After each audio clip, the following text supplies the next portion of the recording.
বাংলাদেশের ঝিনাইদহ ৪ আসনের সংসদ সদস্য আনোয়ারুল আজিম আনার হত্যার মূল পরিকল্পনাকারী আখতারুজ্জামান শাহিনের অধীনে মাসে ৬০,০০০ টাকা বেতনে কাজ করতেন মামলার অন্যতম অভিযুক্ত সিয়াম হোসেন। পশ্চিমবঙ্গের গোয়েন্দাদের কাছে এ কথা জানিয়েছেন সিয়াম নিজেই, তবে তিনি ঠিক কী কাজ করতেন তা নিশ্চিত নয়।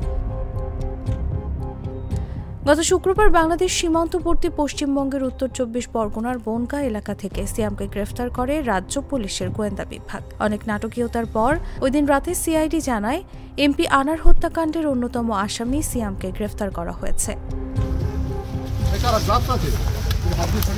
পরে তাকে নিয়ে বিভিন্ন স্থানে অভিযান চালান তদন্তকারীরা। রবিবার সিয়ামকে নিয়ে ফের ভাঙড়ের সাটুলিয়া কৃষ্ণমাটি ও জিরানগাছা বাগজোলা খালে তল্লাশি চালান সিআইডি, ভারতীয় নৌবাহিনী ও কলকাতা পুলিশের বিপর্যয় মোকাবেলা বাহিনীর সদস্যরা। এ সময় খালের একটি অংশ থেকে বেশ কিছু হাড় উদ্ধার করেন তারা। হাড়গুলো ফরেনসিক পরীক্ষার জন্য পাঠানো হয়েছে।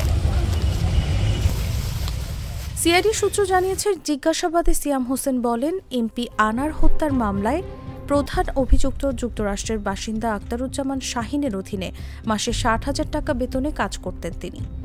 জেরার মুখে সিয়াম আরও জানিয়েছেন, এমপি আনার হত্যাকাণ্ডে ব্যবহৃত অস্ত্র, ট্রলি ব্যাগ, পলিথিন সবকিছুই কেনা হয়েছিল কলকাতা নিউ মার্কেট এলাকা থেকে।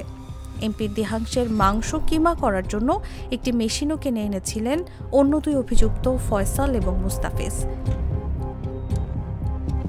এমপি আনারকে শ্বাসরোধে হত্যা করার পর তার দেহের হাড় ও মাংস আলাদা করা হয়। পরে সেই মাংস ছোট ছোট টুকরো এবং কিমা করা হয় ওই মেশিন দিয়ে।